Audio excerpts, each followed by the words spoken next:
we're here. We're here today. This is Teachers Talk with Ms. Gilbert and Miss Gilbert. Miss Gilbert, the new Miss Gilbert. The new one. I've been a teacher now for 30 years. This year will be 31. I've been a teacher for 3 weeks. So that's the start of our new show. 3 weeks, 30 years. Yep. Yeah, so who has more experience? Obviously me. Duh. So just thinking about, to get us started here, I've always taught private school. I've always taught basically wealthy kids and literature. That's my subject. Sometimes film. And a lot of other variety of different classes. SAT. I was a college counselor for 6 years once. But truthfully, I just can teach to kids who actually are already used to learning. Until I met Jesca. Could not remember anything. Bad memory. Short-term, long-term memory loss. So anything that was said to me, out the window. It was gone. And I think that's kind of maybe why we were paired together. I'm not sure. But I thought I could teach anyone until I met you. And then we must have learned how to count money and how to tell time for like 7 years in a row. And then the ABCs. I remember we were in Steamboat and she got this, I don't know, it was like a plastic thing. And she got shaving cream. She was trying to get me to learn the ABCs. And she kept going A, and I could not get it. Okay. I thought if I make it tactile, you're going to learn it. Didn't work. Yeah, so here we are. Now we're both teachers. And how did we get here? And where are we going? We don't know yet, but we're excited to talk about it. Yes. Okay, so tell us about your 3 weeks so far. What are you doing? What have you been doing the last 3 weeks? Well, so for anyone who wants to know, I'm doing Teach for America. And it's been intense because the goal is to go into inner city schools, impoverished areas, and really help the schools out and motivate students to kind of work their way up to college. Their 2030 goal is to make sure that each student goes to college. So this summer I was working in Burlington area in LA, and it's been a complete switch up. Let's just say that. Even though I'm from Uganda, impoverished area, I went to school in Santa Barbara. Completely different. So what I learned in my education classes didn't fully prepare me for what I was going to be teaching.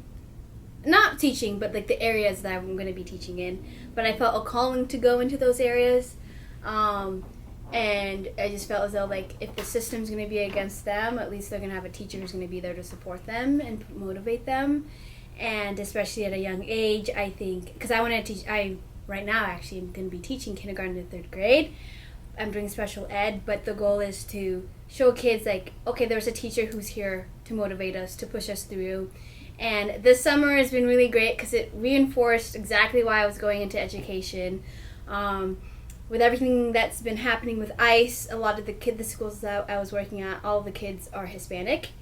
And I do not know any Spanish. Un poquito español. So I can understand a little bit of what they're saying, but the first day we had our training, they go, so we have our code word called ICE, and ICE has just been going around like in their trucks, doing everything, and it might happen or not. Checking cars and coming into schools, and we're just trying to make sure that they don't come in. First off, like, I've been in a school like this, but it's completely different. Like, everything is gated. Like, the playground is fully gated. Like, no one can come in. There's, like, very strict rules of, like, how to enter and exit the building.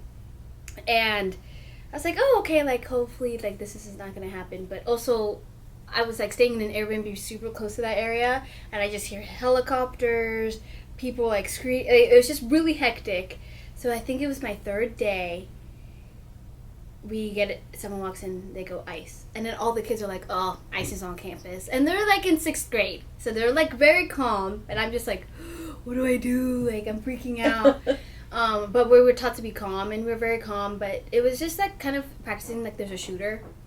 And instead of drills that we do, we're doing in ice the suburbs of Colorado. Yeah, now we're doing ice drills. And it was just really sad because all the students were like, okay, well, now I don't want to come to school. Like, a lot of the parents are like, oh, if the ice is really close, I don't want my kids being taken. Mm-hmm. So then that affected the attendance that we had for school.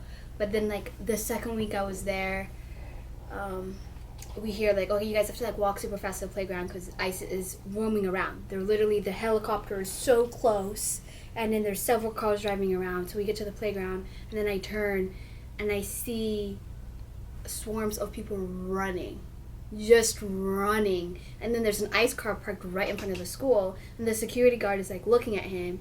But it was just scary because I'm like, okay, students, I just felt bad for my students. Like, they shouldn't be scared of the law enforcement that we have, that they're going to be taken away. They should come to school excited and ready to learn.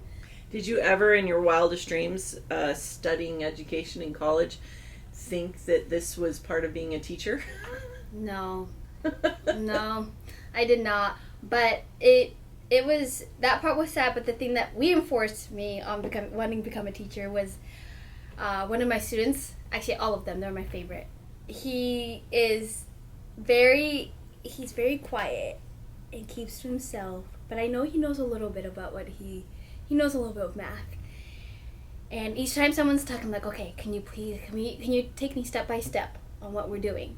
And then they would explain it to me, and I'm like, are you sure that's correct? And then they look at me, and I'm like, I'm not going to give you the answer. I just want you, like, because we already explained everything. And, like, one time he finally understood what we were learning, and his eyes, like, lit up. He was so excited. And then I'm like, okay, I got up on the whiteboard, and I said, okay, so who am I going to have help me with this problem?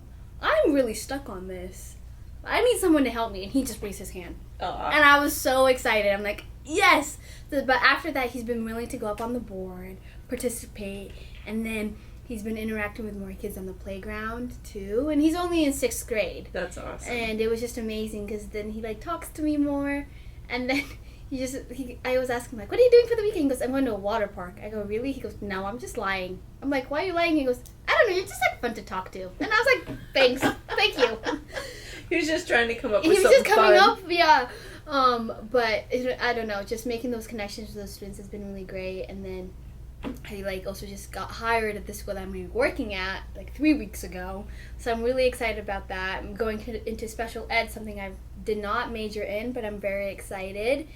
What I'm hearing is you're excited about it. Which I'm very excited. It's very cool. Why don't we back up a little bit and you tell us a little bit about your childhood education when you were young? So my childhood education was interesting. Well, first off, with her being a missionary, went back and forth a little bit. Yeah. So I would do, well, the first time I actually went into, like, an actual school with, like, international kids was at the international school in Uganda, and you could only afford, like, 3 months. I right? could afford 3 months exactly, and I was like, you better learn English by the end of this. And I did. I came out with a British accent. It's gone now. It was a British school. It was a British school. And so that's where I got my first hand of, like, education a little bit, but then we did half and half of, like, whatever material that we got from Colorado, we would bring to Uganda, and then I would be homeschooled. But it was really hard for me to, like, retain or remember anything, because I think it was just like, I'm in a classroom setting, now I'm by myself, going back and forth. So it was kind of like not having, like, a steady way of, like, learning. And then after that, she was like, we need to figure out how to fix your brain. we gotta fix it. So what are the 3 places you applied to work at? Well, when you were about 9 turning 10 is when I said, we've got to get to a real school somewhere. Because we had been building a school for all the kids in Uganda. So you were just shoved in with them most of the year. Mm-hmm. At least sometimes we'd be in Colorado while I was fundraising, but you'd be shoved in with them, and it was just rote memorization, right? You just memorize, the states or memorize countries in Africa, and that was it. And whatever you could regurgitate back. But even that didn't work. No. Even that didn't work. I remember trying to learn your multiplications, the number 3. We went to Zanzibar. We're on the beach, and we just keep repeating them. And then the next day, they were just gone. You didn't remember any of them. So I'm like, there's something wrong with this kid's brain. And then my friend Lori, she was also your teacher, and all of my friends back home were your teachers, and none of them could help you. Mm-hmm. We tried tutors, we tried every kind of learning. Yeah. So that's when I was like, we got to get to a really good school somewhere. So luckily, I didn't know this at the time. I applied to Switzerland, Cameroon, and Indonesia to Jakarta International School. And I got to pick which ones we went to. And I got all 3 jobs. Yeah. They all wanted us within like a week or 2. And then I said, Jesca, you pick. Where do you want to grow up? And I chose Indonesia. I also did gymnastics for a long time. Oh, so yeah, we found out they had a gymnastics team. That worked. That was really great. But that's where I also learned to... It was great because the international school, everyone there's also learning English. Like, English is not their first language. It's either their second or third. And, excuse me. And that's when I, like, also learned that I did have a learning disability. But that took time with me becoming more confident with the teachers that I did have helping me out. And then I also did nectar training, too. Yep. And it was, like, building a lot of my long-term and short-term memory loss. I had to eat a lot of salmon. Yeah. So, well, that's when, even though you were there for 5 years, right? You did great, but they had to pull you out of class all the time. You were clearly years below. It was like the first time I experienced that, because I felt as the schools that we were at, it wasn't there wasn't enough to help kids who have learning disabilities out, you know? Right. And when we were in Colorado, it was a little private school. It was a little private school. But the truth is, all the other kids could learn. So no one had to adjust the curriculum to fit kids who couldn't learn. Mm-hmm. But we get to Jakarta, and everyone's kind of in the same boat. Yeah, and it was amazing. I remember I did poetry for the first time, and it's funny because I'm taking a credential and master's program right now through TFA, and one of the courses, the things I had to read about was encouraging them to have emphasis on certain words, and theater and poetry was one of the key things. Like, poetry is the most key thing to help students be able to understand what they're reading and help for it to like go into their long-term memory. So I just throwing that out there. Well, and that's what your teachers used in Jakarta was poetry. And it helped me. And then after that, I decided I wanted to go to a private Christian school in Colorado. It was so hard. But from, like, I think middle school, I just learned to advocate for myself a little bit more. I learned what, like, my learning disabilities were and how to adjust different things. But then I was able to communicate with my teachers. And then, like, sophomore year, I really made it a goal that I wanted to at least see myself go to college and not just stay in high school. Because of my learning disability, like, I was just like, well, I'm not going to do well. I'm probably just going to get C's in all my classes, like, blah, blah, blah. Or even a D. Like, I don't know. I just didn't know. But because my school was a college prep high school. Like, they were getting you ready. But after doing that, I just used my disability as, like, kind of my goal. And I excelled through high school. And then I got into college, and I excelled there. It was tough, but I excelled there. And I was first going to go into communications because I wanted to do like sports broadcasting or international relations, but they didn't have international relations at my small Christian private school, so I was like, dang it. So then I knew I just love working with kids, my favorite, and I remembered what my brain was like when I was with a teacher, and I finally understood something. But I also remember when teachers were literally not willing to work with me at all. And it just gave up on me and put me into a category like, she's not going to make it. Like, we can't take care, like, we are not going to teach her anything. And I think that made me really discouraged.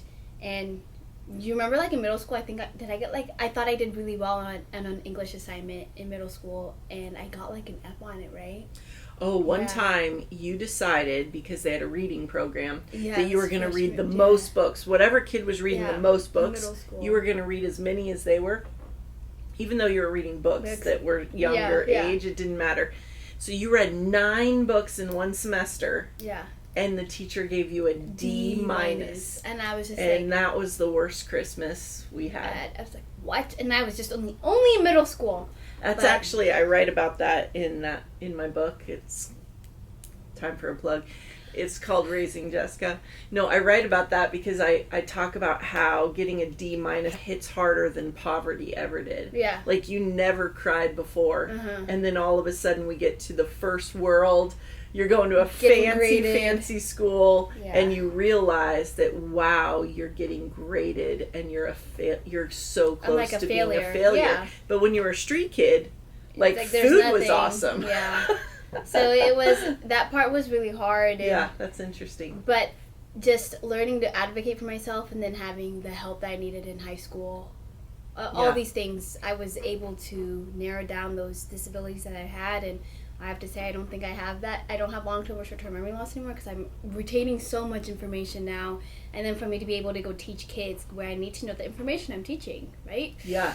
But it's just been nice because, like, now I'm able to, on the weekends or even on the weekdays, lesson prep for my classes, really prepare, lay everything down.